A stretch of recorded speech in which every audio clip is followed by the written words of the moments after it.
దేవుని నామమునకు స్తోత్రాలు. మీ అందరికి నా వందనాలు. అందరూ ఎలా ఉన్నారు? దేవుని మహాకృపలో కూడా మంచి వాతావరణం కూడా ఇచ్చాడు దేవుడు మనకి. అలానే మనం ఈరోజు యొక్క వాక్యం కూడా మనం చూసుకుందాం. న్యాయాధిపతుల గ్రంథము, జడ్జెస్, బుక్ ఆఫ్ జడ్జెస్, న్యాయాధిపతుల గ్రంథము 6వ అధ్యాయం 12వ వచనం. Book of Judges chapter number 6 verse number 12. యెహోవా దూత అతనికి కనబడి, పరాక్రమ గల బలాఢ్యుడా, యెహోవా నీకు తోడై ఉన్నాడని అతనితో అనగా. అదే చాలండి, అక్కడే ఆపండి. చిన్న ప్రార్థన చేసుకుందాం. దేవా తండ్రి, మీకు వందనాలు దేవా, స్తోత్రాలు. ప్రభు తండ్రి, మరి యొక్క వాక్యంలో కూడా వెళ్తుండగా మీరే మాకు తోడుండండి, మీరే మా ద్వారా మాట్లాడండి ప్రభు. ఇంకా రావాల్సిన బిడ్డలందరూ కూడా త్వరగా రాటకు సాయం చేయని, ఆరాధన మొత్తాన్ని కూడా మీ చేతులకు అప్పగించుకుంటూ క్రీస్తు యేసు నామమున అడిగివేడుచున్నాం తండ్రి. ఈరోజు మనము ఇంతకీ తీసారా? న్యాయాధిపతులు 6వ అధ్యాయం 12వ వచనం చూస్తే అక్కడ ఒక వ్యక్తి గురించి ఉంది. ఇంకా అంటే మీకు అది పెద్ద హింట్ అదే. అంటే వాక్యం బేసిక్గా కొద్దిగా డైలీ చదివేవాడి కన్నా లేదా డైలీ చర్చికి వెళ్ళేవాడికి తెలుస్తుంది. పరాక్రమ బలాఢ్యుడు అనగానే అది ఎవరి గురించి అన్నది మనకు క్లియర్గా అర్థమైపోద్ది. ఇందుకు ఎవరు ఆయన? ఒక్కొక్కడికి ఒక్కొక్క టైటిల్ ఇస్తారండి. మన వాక్యంలో చూస్తే బహుప్రియుడివి అని చెప్పి ఒకడిని అంటారు, దానియేలు. ఒక్కొక్కడికి ఒక్కొక్క టైటిల్ ఉంటుంది. మీరు వాక్యంలో చూసుకుంటే ఎక్కువ శాతం Abraham is the friend of God అని చెప్పి, లేకపోతే మోసెస్ దగ్గరికి వస్తే ఈయన ద కామెస్ట్ పర్సన్, అంటే ఏంటంటే శాంత స్వరూపుడు అన్నట్టు. అలా ఒక్కొక్క టైటిల్స్ ఉంటాయండి మనకి వాక్యంలో కనుక చూస్తే. అలానే ఇక్కడ కూడా ఒక వ్యక్తి గురించి మనం మాట్లాడుకుంటాం. అంటే ఆయన నుంచి మనం ఏం నేర్చుకోవాలి అన్నది మనం చూస్తే, పరాక్రమ గల బలాఢ్యుడా, ఏ మైటీ మ్యాన్, లేకపోతే ఏ మైటీ ఆఫ్ వ్యాలర్ అని చెప్పి ఇంగ్లీష్లో ఉంటుంది మామూలుగా చూస్తే. మనకి ఈ యొక్క గిదియోన్ దగ్గర నుంచి మనం అసలు ఏం నేర్చుకోవాలి ఎక్కడంటే, మనం చిన్నగా ఈ యొక్క సందర్భం చూస్తే ఈరోజు మన అంశం కూడా ఏంటంటే స్ట్రెంగ్త్ ఇన్ సరెండర్. అంటే లోబడటంలోనే, లేకపోతే లోబడటం వల్ల వచ్చే శక్తి ఏంటని. అంటే మనకు కొద్దిగా ఈ టైటిల్ కూడా కొద్దిగా కొంతమందికి అర్థం కాకపోవచ్చు, కన్ఫ్యూజింగ్గా కూడా ఉండొచ్చు. అంటే లోబడటం లేకపోతే లొంగిపోవటం వల్ల ఒక బలం కలగటం ఏంటి, లేకపోతే దానివల్ల ఉపయోగం ఏంటి అని చెప్పి. మనుషులకు కాదండి ఇక్కడ. I'm not talking about surrendering to a man or to just some kind of a people. I'm talking about surrendering to God. అంటే దేవునికి లోబడుట లేకపోతే దేవునికి లొంగిపోవట అన్నట్టు.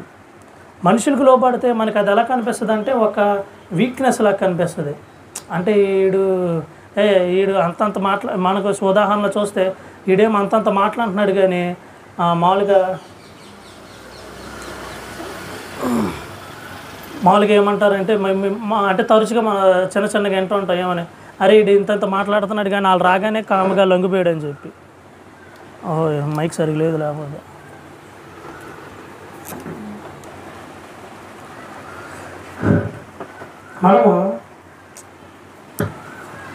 మనము చూసుకుంటే ఈ యొక్క గిదియోన్ దగ్గర కూడా మనకి ఈ యొక్క అంశం దగ్గర కూడా the strength in surrendering to God అన్నది మనకి దగ్గర చూస్తే కూడా గిదియోన్ దగ్గర ఏంటిది, గిదియోను సింపుల్గా మన స్టోరీలా చూసుకుంటే గిదియోను అక్కడ 12 ఒకసారి 11 వచ్చిన చూడండి.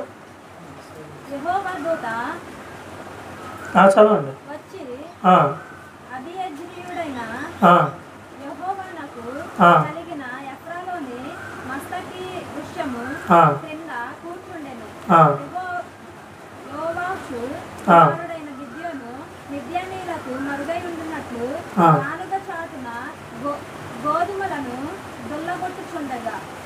చాలండి. అంటే సింపుల్గా మీరు చూస్తే ఈ గిదియోను సింపుల్గా చూస్తుంటే ఈజ్ జస్ట్ అ ఫార్మర్, అంటే ఒక రైతు అనమాట సింపుల్గా చూస్తే. అలాంటి ఒక గిదియోను ఏం చేస్తున్నాడంటే మిద్యానీయులకు భయపడి ఏం చేస్తున్నాడంటే వైన్ ప్రెస్ అంటారు, అంటే గానుగా, దాంట్లో ఈ యొక్క గోధుమని పుట్టంత పోయేలాగా అక్కడ చేస్తున్నాడు.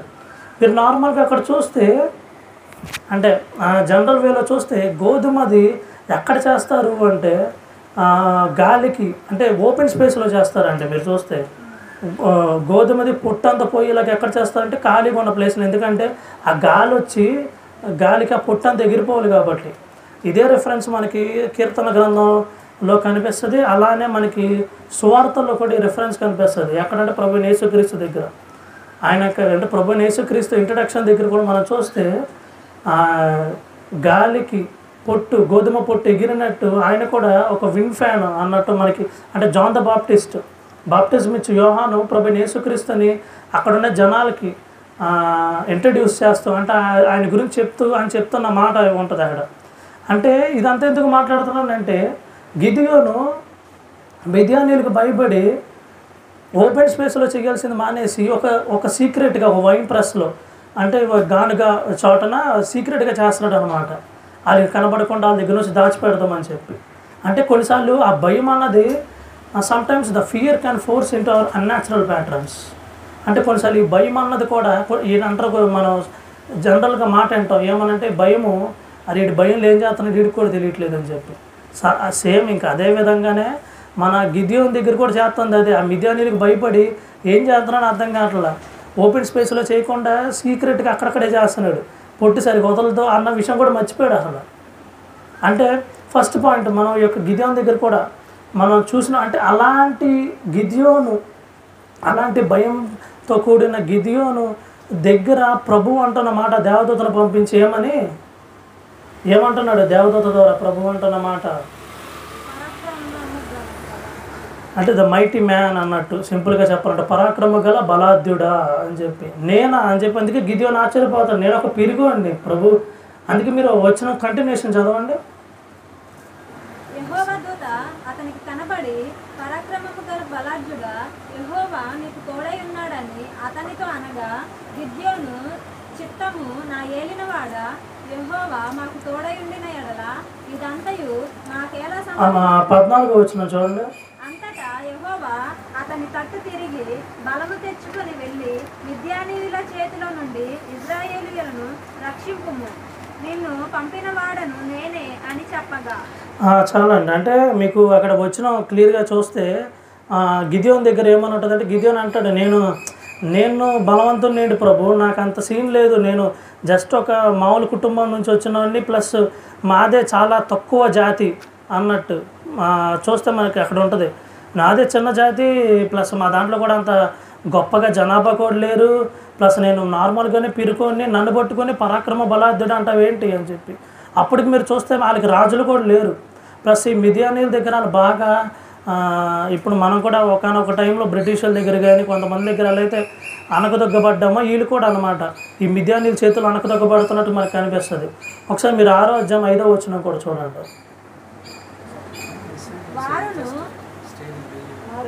వారును వారి ఒంటెలను లెక్కలేక ఉండెను. దేశమును పాడు చేయుటకు వారు దానిలోనికి వచ్చిరి.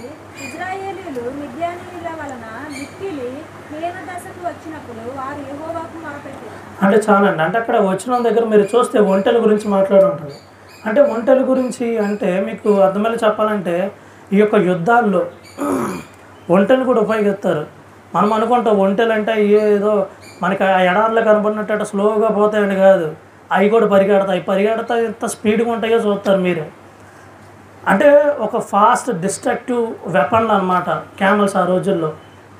మీరు ఇది సుమారుగా ఈ టైం పీరియడ్ అంతా కూడా మీరు చూస్తే గిదియోన్ ఎప్పుడంటే క్రీస్తు పూర్వము 12వ శతాబ్దం అండి, సుమారుగా ఇటు క్రీస్తు పూర్వం 12వ శతాబ్దంలో ఈ స్టోరీ అంతా జరిగింది, గిదియోన్ స్టోరీ మనకి చూస్తే వాక్యంలో.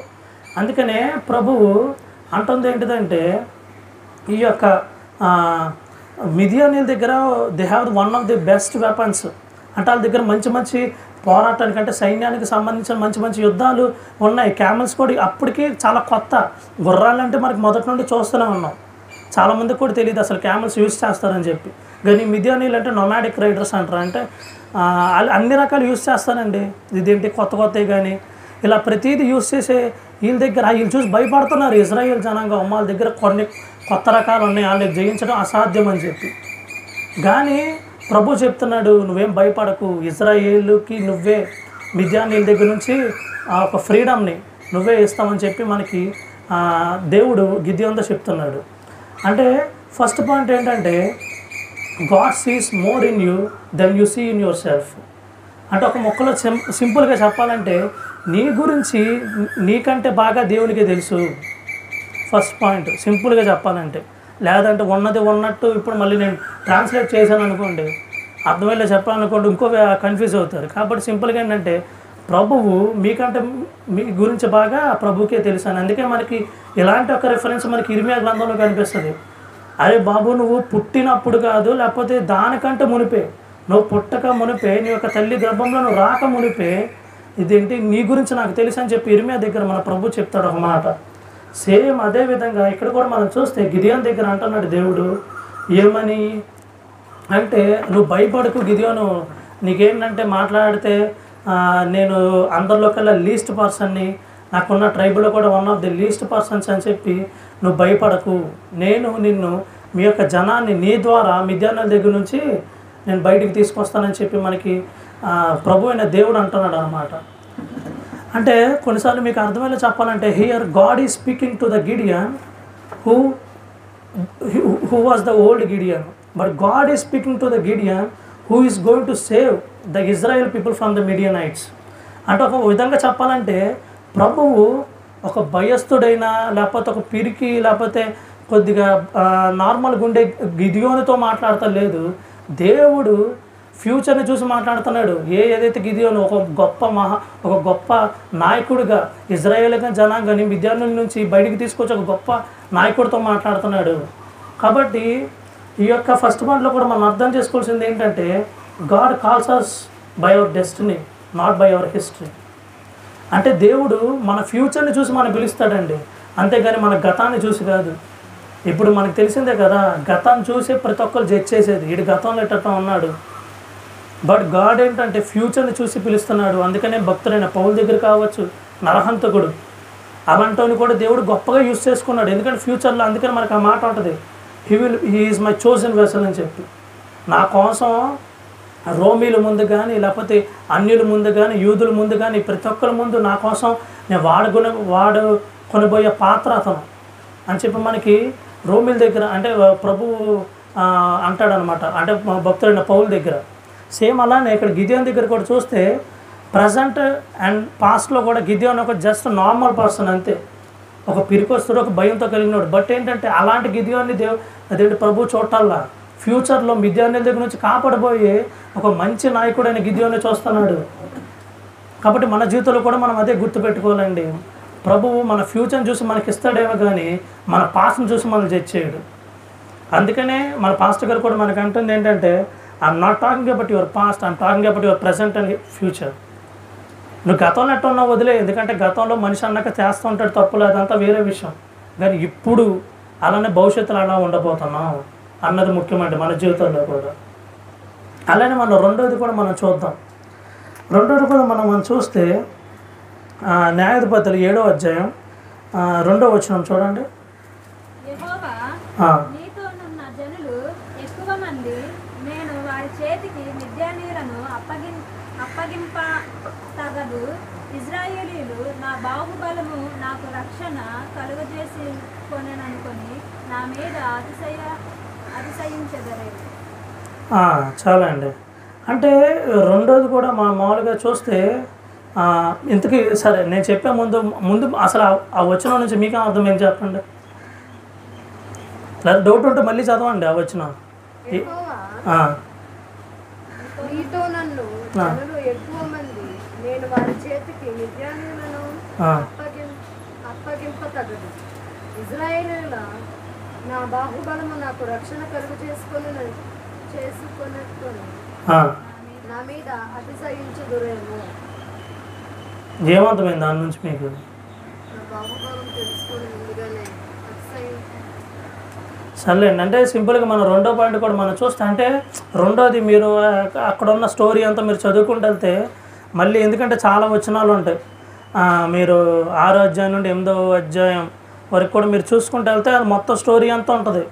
ఆ వచనాలు ఎందుకు మనకి ఎక్కువ టైం కాబట్టి నేను అంటే సింపుల్గా అక్కడ మనం చూసుకుంటే రెండోది, అక్కడ ఇజ్రాయేల్ జనాన్ని ప్రభు ఏం చెప్పాడు, నేను నీకు విజయాన్ని ఇస్తా గిదియోను, నువ్వు జస్ట్ నా మాటేను. దానికంటే ముందు కొన్ని సూచనలు గిదియోను అడుగుతాడు దేవుణ్ణి, నువ్వు నిజంగా నాకు హెల్ప్ చేస్తావా, ఎందుకంటే మా పితరుల దగ్గర నువ్వు అద్భుతాలు చేసావని విన్నాము, కానీ మా దగ్గర ఎందుకు చేయట్లేదు అయ్యా, ఎందుకు కాముగా ఉన్నావంటే, అరే ఇప్పుడు నేను చేస్తానంటుంది అదే కదా అని చెప్పి ఈయన అలా సూచనలు అడిగినప్పుడు దేవుడు కొన్ని సూచనలు చేస్తాడు. అదంతా మీకు వాక్యంలో చదివితే ఉంటుంది. ఇప్పుడు అదంతా ఏంటంటే ప్రొలాంగ్ అయిపోద్ది ఎక్కువ. కాబట్టి అక్కడ మీరు 2వ వచనం దగ్గర చూస్తే, సరే మాకు మిద్యానీల దగ్గర నుంచి ఇజ్రాయేల్ మా జనాంగానికి నువ్వు ఫ్రీడమ్ ఇస్తానన్నావు, కాబట్టి ఎలా ఇస్తావు, స్వతంత్రాన్ని ఇస్తానన్నావు మిద్యానీల నుంచి దగ్గర నుంచి మాకు ఎలా ఇస్తావు అని చెప్పి అడిగితే, అక్కడ ప్రభువు చెప్తున్న మాట ఏంటంటే, అక్కడ మీరు చూస్తే మిద్యానీలు సుమారుగా 135,000 మంది ఉంటారండి. బట్ ఇజ్రాయేల్ జనాంగం ఎంతమందిని దేవుడు సెలెక్ట్ చేసుకుంటాడు అనుకుంటున్నారు మీరు? అదే అందరినంటే ఎంతమంది మీ కౌంట్? ఏదో గాల్లో తీయడం అని కాదు, అది వాక్యంలోనే ఉంది. గాల్లో లెక్కలు వేస్తున్నారు ఏంటో. ఇప్పుడు ఎనిమిది సైన్యం 135,000 మంది ఉన్నారండి. ఇజ్రాయేల్ సైన్యం నుంచి దేవుడు ఎంతమందిని సెలెక్ట్ చేసుకున్నాడు యుద్ధం చేయడానికి? మీరంతా ఎక్స్పెక్ట్ చేస్తున్నారు కనీసం 1,00,000, అప్పటికి 35,000 మంది తక్కే కానీ పర్లా 1,00,000 అనుకుంటున్నారు. ఇంకెవరైనా ఆప్షన్ ఇంకేమైనా ఉన్నాయా? ఆన్సర్ బైబిల్లోనే ఉంది.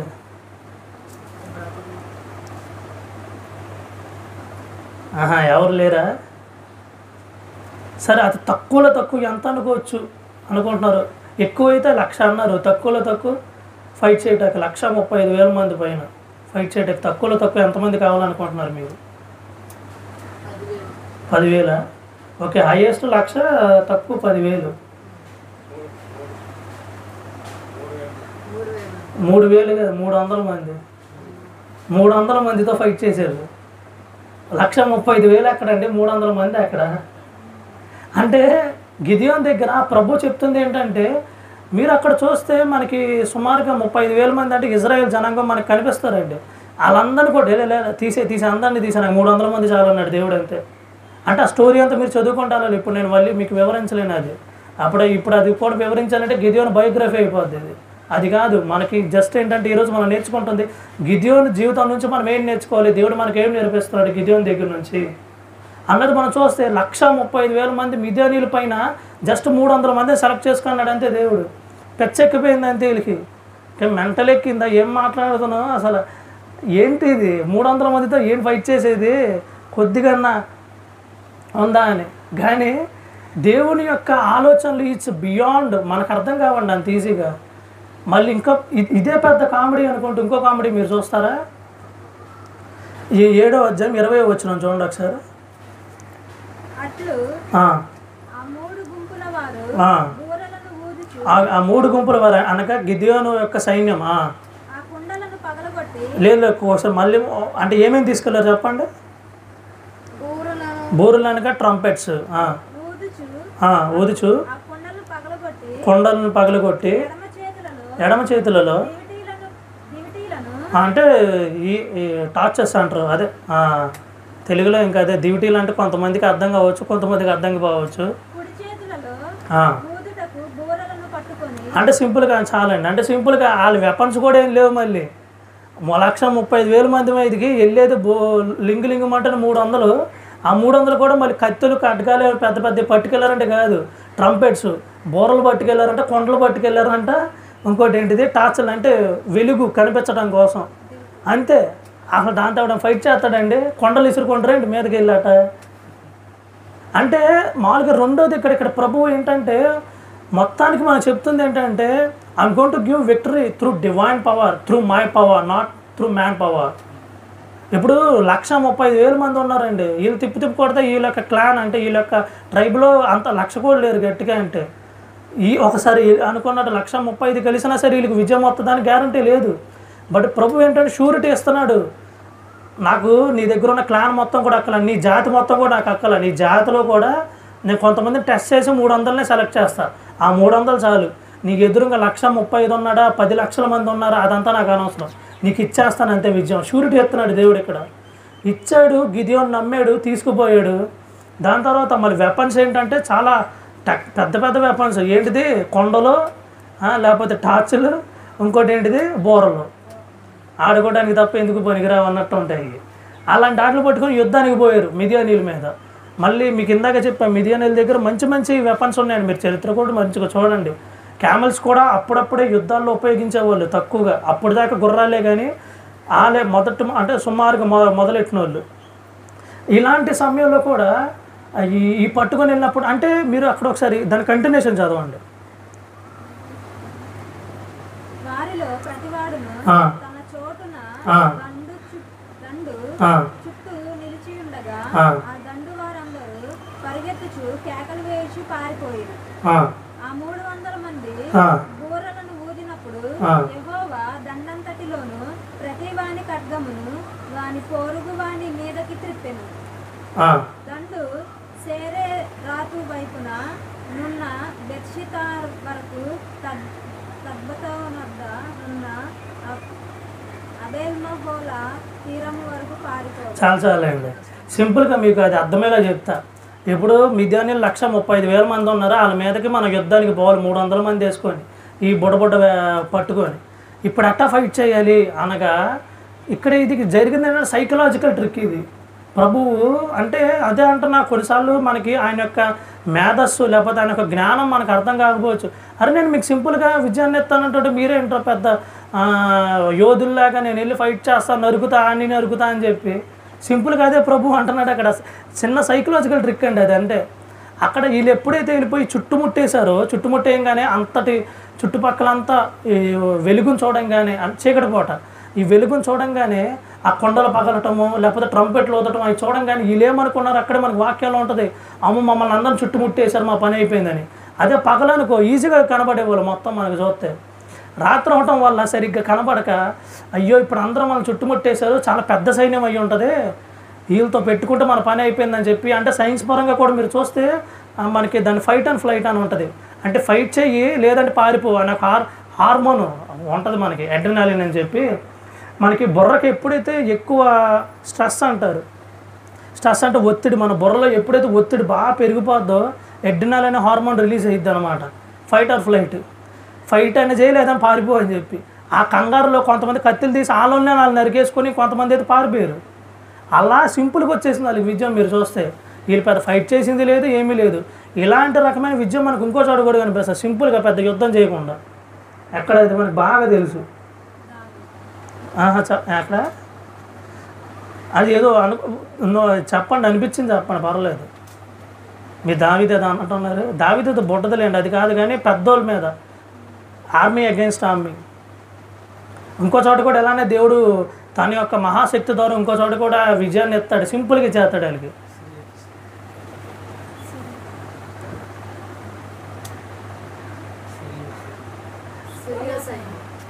ఓకే వాళ్ళకి సర్లేండి, అలా అన్న చూసుకోవచ్చు. లేదంటే మనకి అది ఒకటి ఉన్నా మనకి ఇంకోటి ఎక్కడ కనిపిస్తుంది అంటే ఎరుకో దగ్గర కూడా సింపుల్గా. అలా అంటే దేవుని యొక్క మహాకృప వల్ల మాత్రమే జరిగే కొన్ని పెద్ద కష్టపడకుండా అనమాట, సింపుల్గా ఇచ్చేసినవి. అక్కడ కూడా 7 సార్లు తిరిగేసి సింపుల్గా 60 సార్లు అన్నాడు అంతే. అలానే చిన్న చిన్నగా అనమాట. గిదియోన్ దగ్గర కూడా మనం చూస్తే మొదటిది ఏంటంటే ఫస్ట్ మన గురించి కంటే బాగా ప్రభుకే బాగా తెలుసు. అందుకే కదా గిదియోను ఒక నార్మల్గా మిద్యానీయులకు భయపడి ఆ కంగారుల భయంలో గోధుమల్ని బయట దులపకుండా దేంట్లో ఒక చోట దాక్కొని వైన్ ప్రెస్లో దులుపుకుంటూ ఉన్నాడు దాన్ని. అలాంటి ఒక భయస్తుడిని తీసుకొని ఈ యొక్క 300 మంది బుడ్డ సైన్యంతో 1,00,000 పెద్ద మహాసైన్యంతో యుద్ధానికి తీసుకెళ్ళి విజయాన్ని ఇచ్చాడు దేవుడు. సరే ఈ రెండు ఎందుకు జరిగినాయి, ఈ రెండు ఎలా జరిగినాయి అంటే ఒబీడియన్స్ అండి. 3వ పాయింట్ అదే. ఇంత విధేయత కనుక చూపించకపోయి ఉంటే గిదియోనికి వచ్చేదా? ఇప్పుడు అంతెందుకు, గిదియోని ప్లేస్లో మనం ఊహించుకుందాం. ఇప్పుడు మనం ఎవరో అదేంటి పని చేసుకుంటాం, ఎవరి పనులు చేసుకుంటాం, సడన్గా దేవుని యొక్క దేవదూత వచ్చి కూర్చొని ఉంది. అంటే దేవదూతను చూడంగానే మనకు అర్థమైంది మామూలుగా ఇది మనుషులాగా కాదని చెప్పి. చూసి అరే నీకు పలానా వాళ్ళ పైన నువ్వు విజయాన్ని నీకు ఇస్తాను బిడ్డ, నువ్వు నేను చెప్పినట్టు చెయ్యి అంతే అని చెప్పి. ఒక్క సైడు నేను పిరిగోని, రెండో సైడు నువ్వు నాకు విజయాన్ని ఇస్తానంటున్నావు, సరే నమ్ముతా. కానీ నమ్మటానికి మళ్ళీ పులోమని సైన్యాన్ని ఇచ్చావంటే కాదు, 300 మందే కేవలం. సరే ఈ 300తో చూసుకున్నా వాళ్ళు ది బెస్ట్ వారియర్స్ అంటే అది కూడా కాదు. మళ్ళీ జస్ట్ విత్ ట్రంపెట్స్ అంటే బోరలు కొండలు, ఇంకా అలానే ఒక నార్మల్ ఏంటిది బోరలు కొండలు, ఇంకోటి కొద్దిగా అంటే ఏం గమనిస్తున్నారు లేదని టార్చెస్ అనమాట, దివిటీలు తీటిలతో సింపుల్గా అనమాట. ఇలాంటి ఆటలతో నాకు విజయాన్ని నువ్వు ఎలా వెత్తావయ్యా అని చెప్పి మనం 100 ప్రశ్నలు వేస్తాం దేవుడికి. బట్ గిద్యోను ఏంటంటే అంత భయస్థుడైనా, లేకపోతే అంతగా ఇదేంటి అరే ప్రాక్టికల్గా ఇది అవ్వదురా అని చెప్పి ఎంతమంది ఎన్ని ప్రశ్నలు వేసినా సరే గట్టిగా దేవుని నమ్మి ముందుకు వెళ్ళిపోయాడు అంతే. అంటే చెప్పేది అదే, మన ఇదేంటి ఇంత మహా గొప్ప విజయాన్ని మన జీవితంలో కూడా మనం చూడాలంటే గిద్యోనులాగే విశ్వాసం చూపించాలండి. ఇక్కడ మాట్లాడితే గిద్యోను అంటే గిద్యోను పట్టుకొని కూర్చోవద్దు. మన గురించే ప్రభువు చెప్తున్నాడు, గిద్యోను దగ్గర నుంచి నేర్చుకోవాల్సింది. ఫస్ట్ థింగ్ మీకు మళ్ళీ చెప్తున్నా, మనకంటే మన గురించి బాగా దేవుడికే తెలుసు. నేను అందుకే అన్నా ఇందాక, God is not speaking to the Gideon who Gideon was అంటే ఇన్ ద పాస్ట్. గతంలో అందరికీ తెలిసిన ఒక పిరికైన గిడియోన్తో దేవుడు మాట్లాడతలేదు అక్కడ చెట్టు దగ్గర. God is speaking to the Gideon who is going to give a great victory from Midianites. అంటే మిద్యానీల్ని జయించి ఇజ్రాయేల్కి అదేంటి ఒక గొప్ప విజయాన్ని ఇచ్చి గొప్ప మహానాయకుడిని ఆయన గిద్యోనుతో మాట్లాడుతున్నాడు దేవుడు. అదే అంటాను నేను, అందుకని God calls us our by our destiny. మన ఫ్యూచర్లో మన కాబోయే గొప్ప దాన్ని చూసి దేవుడు మనల్ని ఎంచుకుంటాడే తప్ప నీ గతాన్ని చూసి కాదు. జనాలు ఇప్పుడు ఇంటర్వ్యూలకి వెళ్ళినప్పుడు మనకి ఎట్టా ఉంటుందండి, ఇంటర్వ్యూస్కి వెళ్ళినప్పుడు అంతే కదా మరి. మన గతము అనగా మన 10th ఇంటరో అయ్యో ఓకే వీడికి పలానా టైంలో అలా వచ్చినాయి అవి చూసేస్తారు. అంతేగాని ఇప్పుడు మీరు వెళ్ళి ఇంటర్వ్యూ దగ్గర సార్ నాకు గతంలో అంత నాలెడ్జ్ లేదు కానీ నాకు ఇప్పుడు నాలెడ్జ్ ఉంది, మీరు నాకు ఉద్యోగం ఇస్తారంటే మీ ఫ్యూచర్లో మీకు నేను మంచి మీ కంపెనీని పైకి తీసుకెళ్తా అని చెప్తాడు అని ఎత్తాడండి.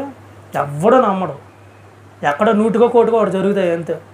ఎవడైనా సరే మన గతాన్ని చూసే జడ్జ్ చేసేది, కానీ ప్రభు అయిన దేవుడు మాత్రము మన ఫ్యూచర్ని చూసి మనకి ఛాన్స్ ఇస్తున్నాడండి. అందుకని ఇదేంటి గిదియోను వీళ్ళందరూ పక్కన పెట్టినా సరే అతి క్రూరుడైన సెయింట్ పౌలు, భక్తుడైన పౌలు కూడా దగ్గర కూడా నన్ను చంపే ప్రభువు అంటే ఏం నిన్ను కాదయ్యా, నువ్వు నా సేవకు ఉపయోగించుకుంటున్నా, నేను ఫ్యూచర్ని చూశాడు దేవుడు.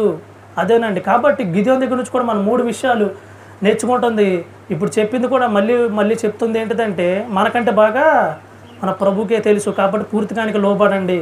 మన జీవితంలో కూడా ఇలాంటి గొప్ప విజయాలు మనం చూడాలంటే అస్సలు ఎక్స్పెక్ట్ చేయని. అందుకని చూసారా, అది తక్కువలో తక్కువ 3000 అన్నారు మీరు, 300 అనగానే ఎవరు నోరు తెరవాలా. అలాంటి తక్కువతో కూడా గొప్ప విజయాలు మన జీవితంలో కూడా మనం చూడాలంటే మూడోది గిదియోను చేసిన obedience. Only through obedience to God we can earn victory.